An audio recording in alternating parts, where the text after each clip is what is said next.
I drive around in Washington, D.C. in my Jeep, and yes, I do drive myself, and I don't buckle up. And the reason why I don't buckle up, and people can say whatever they want to, they can raise their eyebrows at me again, is because of carjacking. I don't want to be stuck in my vehicle when I need to exit in a hurry because I got a seatbelt around me. And I wear my seatbelt all the time, but in Washington, D.C., I do not because it is so prevalent of carjacking. And I don't want the same thing happen to me, what's happened to a lot of people that work on the Hill. Good Lord. There was a time when, people would do stuff on social media. They'd put up like a flag or something to show solidarity with a cause. And the right would be like, that's virtue signaling. Why are you virtue signaling? And now look at them. Cowardice signaling is everywhere you look. These people who I have to imagine Markwayne Mullin is not actually as constantly terrified as he would have you believe, now have to run to TV. No, I can't go a single second without being worried about what's gonna happen to me. No, I'm always scared. DC is a really dangerous place. That's what they have to do. That's what this movement is. You wake up never knowing what you're gonna have to pretend to believe and what you're gonna have to pretend to be terrified of.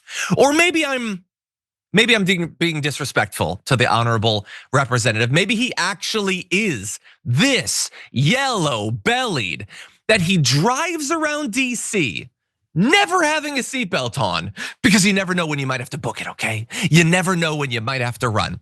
There are some issues with that. I'm going to take issue with a couple of those. First of all, with the basic idea. So his idea is, I cannot be delayed by 1 split second before I jump out of my car and just run into traffic or whatever, because they might steal the car. And you know how youth carjackers work in DC, pretty much everywhere. It's not enough for them to get the car. They want to kidnap an adult male in his 50s.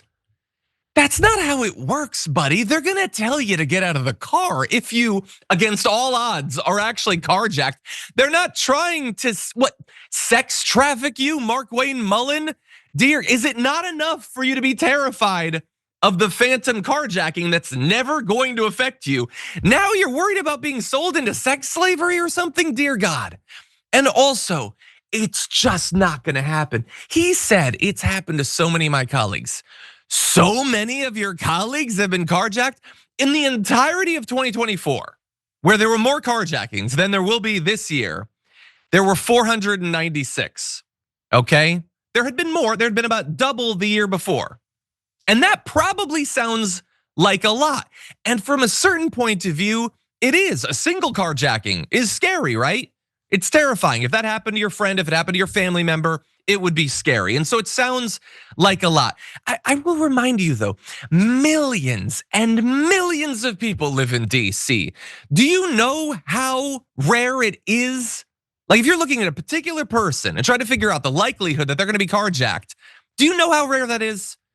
I didn't, so I actually ran the numbers. Okay, so in July, there were 16 carjackings in DC, which by the way indicates that carjackings are significantly down from even last year, let alone way down from 2 years ago.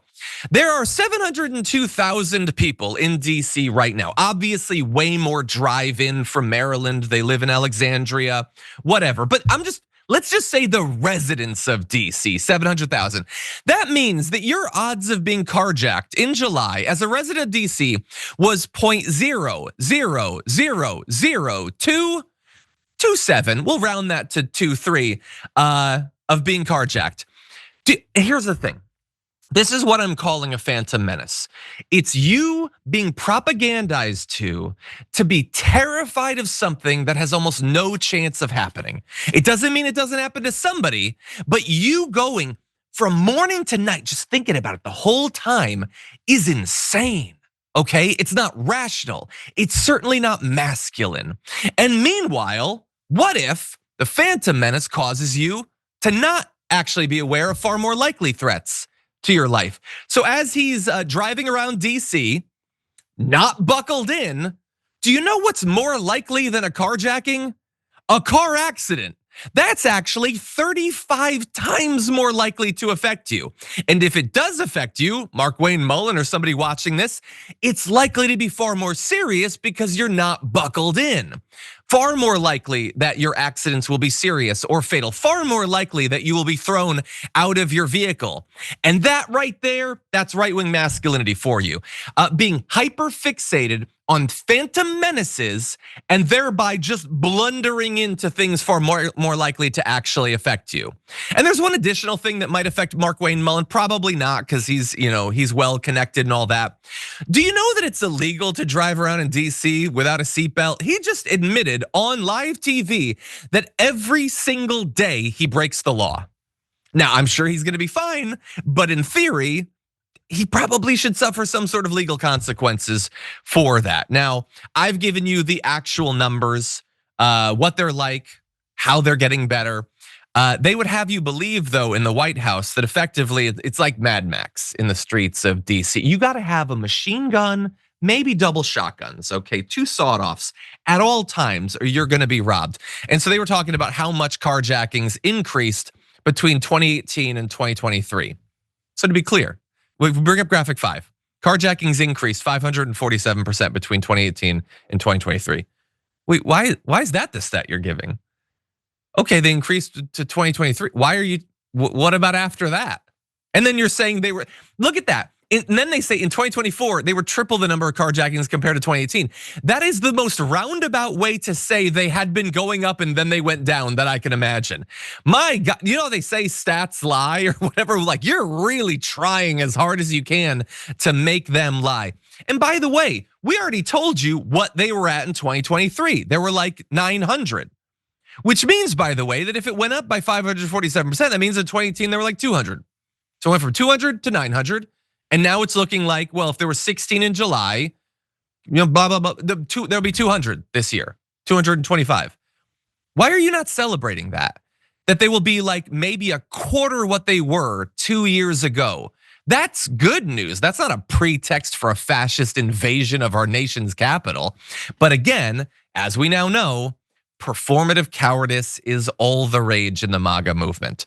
And by the way, if there's anybody in the FBI who's actually doing your job, and let's say that you're not gonna waste time tracking Markwayne Mullin down for committing traffic violations, which by the way are all that's required to get migrants sent to Alligator Alcatraz.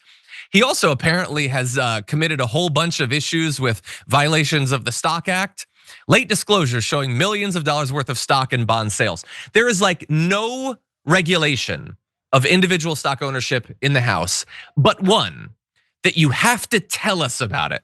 That's it. You could do it. You can insider trade. You can use the information you have if you want.